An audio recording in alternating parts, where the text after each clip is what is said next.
Have you ever just stopped for a second and wondered what this is all for? You know, the big questions. What is reality? What is knowledge? What's the whole point of life? We all kind of wrestle with these at some point, right? And yeah, that first question is probably the biggest one out there. What is real? How can you be so sure that everything you're seeing, everything you're hearing and feeling is the real deal? You know, we often try to wrap our heads around it using metaphors. We'll say, life is a journey, or it's a climb to the top. Maybe it's a war, or a game. Or maybe it's just this quick, beautiful little flicker of a flame. They're all ways we try to put some kind of frame around this whole experience. But what if it's none of those things? About 2,400 years ago, the Greek philosopher Plato came up with a much more unsettling idea in his legendary book, The Republic. He basically said life is like being chained up inside a cave, forced to do nothing but watch shadows dance across a stone wall. Okay, so let's step inside this cave. Plato wants us to imagine a world that's defined completely by chains and illusions, a reality that's literally built from almost nothing. So, picture this. There's a group of people who have been prisoners since the day they were born. They're chained up, facing a blank wall, and they can't even turn their heads. Now, behind them, there's a fire, and people are walking past the fire carrying objects which casts shadows onto the wall in front of the prisoners. For these prisoners, those shadows, well, that's it. That's the only reality they have ever known. And here's the kicker. The prisoners don't know they're looking at shadows. Of course not. They give the shadows names, they study how they move, and they build their entire world of knowledge around these flickers on the wall, completely convinced that they're seeing real things. This isn't just part of their reality, it is their complete and total reality.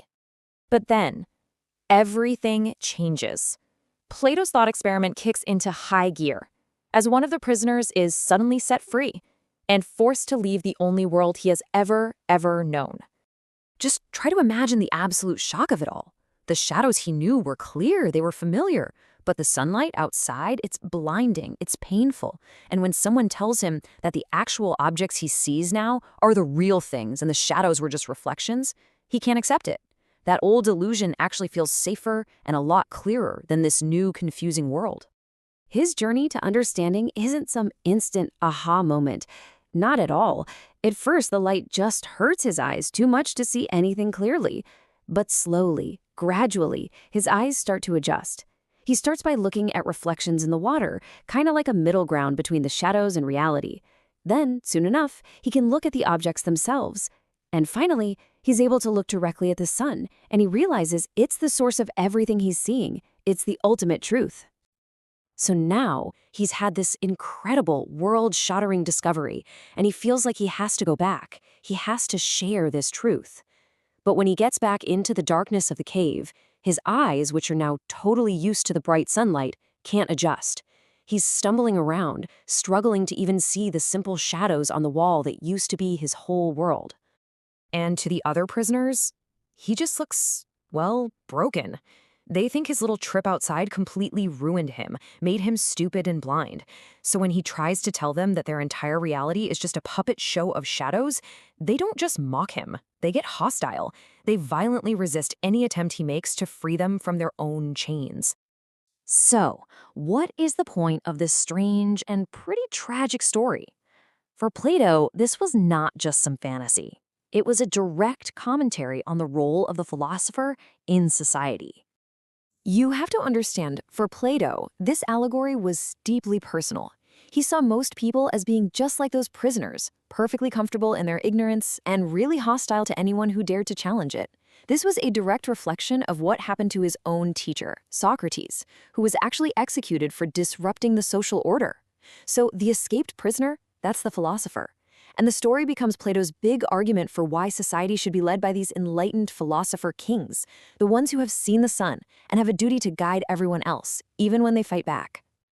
But the allegory goes even deeper than just politics. It's really a doorway to one of Plato's most important ideas about the very nature of reality itself. And this brings us to Plato's famous theory of forms. The core idea is that this physical world that we see and touch, the chairs, the trees, our own bodies, this isn't the real world. No, Just like the shadows on the cave wall, all these things are just flawed reflections of a higher, perfect, and unchanging reality that's made of pure forms or ideas. The shadows are our world. The real objects outside the cave are the forms. Let's try to make this a little more concrete, because it can be tricky.